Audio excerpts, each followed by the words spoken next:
जुड़ रहे हैं, अभी बच्चों को बताइए। धन्यवाद विपुल सर। मैं सुभाष सिंह, एमएमएससी ज्योग्राफी का मेंटोर।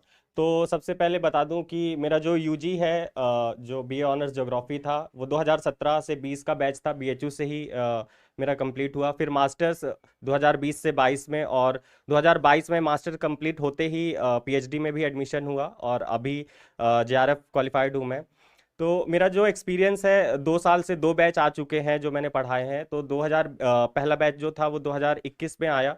तो उस पहली बार मेरा भी था पढ़ाने के उसमें, तो उतना ज़्यादा सेटिस्फैक्ट्री रिजल्ट नहीं था। लेकिन इस बार आप लोग ने यूट्यूब पे वीडियो भी देखा होगा, सब्जेक्ट ये सिलेबस रिलेटेड। तो उस पे मैंने कुछ शेयर किया था, बच्चों का जो फोटो था जो भी सिलेक्टेड हुए हैं।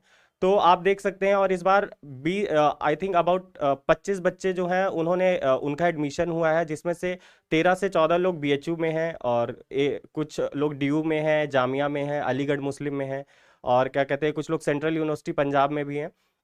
तो इस बार काफ़ी अच्छा रिजल्ट था, जो कि शायद मेरी तरफ से मैं कहूँ तो वो रेगुलरिटी थी, जो क्लास की पंक्चुअलिटी थी उसके कारण है। और जो लोग जुड़े रहे रेगुलर, जिन्होंने क्लास अटेंड की, या जो भी डाउट थे, टेस्ट अटेम्प्ट किए, तो कहीं ना कहीं उनको हेल्प हुई होगी उन चीज़ों से। और आपकी मेहनत तो है ही है, क्योंकि सिर्फ मेरे पढ़ाने से या आप वीडियो देख लेंगे उससे तो नहीं होना है, ये तो सब जानते हैं। और आपको भी पढ़ना ही पड़ेगा। मेन चीज़ होता है मेरे साथ वो ये है कि आप रेगुलर आइए, ठीक है। रेगुलर रहेंगे तो मैं भी जानूंगा। कुछ बच्चे होते हैं जो ज्वाइन कर लेते हैं, ठीक है, ज्वाइन कर लेंगे, लेकिन लास्ट में जब लिस्ट देखते हैं कि कौन कौन बच्चे कौन था, तो लगता है ये तो कभी ज्वाइन ही नहीं किया। तो एक मेन प्रॉब्लम जो आती है आप लोग के साथ कि पेमेंट हो गया पहली एक क्लास की, 2 क्लास की, फिर आप ज्वाइन ही नहीं करते हैं। तो जिसके कारण फिर हम रिस्पॉन्सिबल नहीं है कि सिर्फ आप ऑफिशियली रजिस्टर्ड हो गए और आपने क्लास ही नहीं की 2 महीने की, तो वो आपका एक अपना ड्रॉबैक है। तो उस चीज को छोड़ते हुए अगर आप रेगुलर रहेंगे, पंक्चुअल रहेंगे, तो जो इस बार 25 लोगों का एडमिशन हुआ है, तो होपफुली अगर आप जुड़ते हैं तो आपका भी एडमिशन कराने में जो भी मेरा योगदान होगा वो मैं कोशिश पूरी करता हूं। और आपको तो कोशिश करना ही है। प्लस दूसरी चीज ये है कि आप लोग वेट करते हैं कि डेट कब आएगी, और इस बार तो डेट भी आ गया है कि मई लास्ट और जून फर्स्ट वीक पे एग्जाम होंगे। तो आपको ये नहीं कि मई में एग्जाम होंगे तो ठीक है हम लोग होली के बाद ज्वाइन कर लेंगे, या अप्रैल में ज्वाइन कर लेंगे। एक महीने में 3 साल का सिलेबस कंप्लीट नहीं होता। और अब ये नहीं है कि आप एमए का एंट्रेंस दे रहे हैं या एमएससी का एंट्रेंस दे रहे हैं तो आप सिर्फ 3 साल का सिलेबस आएगा। अब जो स्टैंडर्ड है पेपर का, जो एक लेवल है, वो काफ़ी हाई हो गया है। अगर आप लोगों ने देखा होगा तो वो आप समझ पा रहे होंगे। और वो एक महीने में मैं एज अ मेंटोर तो नहीं कर, मतलब एक महीने में कंप्लीट सोचे कि मैं करा दूंगा तो संभव नहीं है।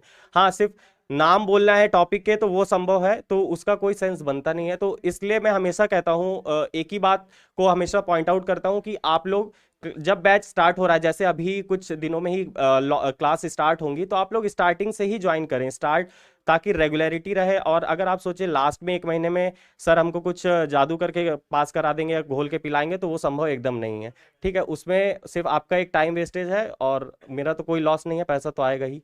तो वो चीज़ें हैं, तो वो आपकी प्रॉब्लम है ना। तो इसलिए आप बेटर होगा कि आप लोग फर्स्ट मतलब दिसंबर से या जो जनवरी से सेशन स्टार्ट होगा, बैच स्टार्ट होगा, उसमें ज्वाइन करिए, ताकि मैं अपने तरफ से जो है, मुझे 3 घंटे क्लास ना लेनी पड़ी है एक दिन। मैं एक दिन में 1 घंटे की ही क्लास लूँ, और आप भी उस 1 घंटे को 3 घंटे पढ़ के अच्छे से तैयारी कर सकें, ठीक। दूसरी चीज़ ये, मेरे सब्जेक्ट में या जो भी ज्योग्राफी से रिलेटेड है, तो बहुत डाउट रहता है कि एमए ज्योग्राफी या एमएससी ज्योग्राफी, किसकी तैयारी, क्या पेपर है। सिर्फ डिग्री अलग अलग है। अगर आपने यूजी में बीए किया होगा तो आपको बीएचयू में वो एमए की डिग्री देंगे, और अगर आपका बीएससी रहा होगा ज्योग्राफी से तो आपको एमएससी की डिग्री देंगे। बाकी जो पूरा सब्जेक्ट है, जो क्लासेस हैं, जो प्रोफेसर है, जो सिलेबस है, वो सारी चीज़ें एक हैं। आपकी बस डिग्री में चेंजेस होते हैं। अदरवाइज जो सेम मैं एमए के लिए पढ़ाऊंगा वही एमएससी का है, और कोई भी पेपर डिफरेंट नहीं होता, एक ही पेपर होता है, वो एमए एमएससी, और वो यूनिवर्सिटीज़ के ऊपर है। तो उम्मीद करता हूँ कि आप लोग, जो लोग भी जुड़ेंगे, वो लोग सिर्फ जुड़ने का मतलब एनरोल नहीं होना है, जुड़ने का मतलब क्लास भी डेली अटेंड करेंगे। अगर मैं डेली क्लास आप लोग के कंडक्ट करा सकता हूं तो आप डेली ज्वाइन भी कर सकते हैं, क्योंकि आपको तो क्वालिफाई करना है, ठीक है। तो आप लोग उस चीज़ को ध्यान रखें, और कोशिश करें कि जो भी बैच स्टार्ट होने जा रहा है कुछ ही दिनों में, उस पर ही ज्वाइन कर लें समय से। अदरवाइज आपके पास जो कंटेंट है वो पाइल अप होते जाएगा, और फिर वो आपको एक एक्स्ट्रा एफर्ट देना होगा। तो बेटर है कि आप समय से ज्वाइन करें और पंक्चुअल रहें क्लास में। फिर आगे आने पे आप मुझे यूट्यूब पे वीडियोस देख सकते हैं, या मेरे से जो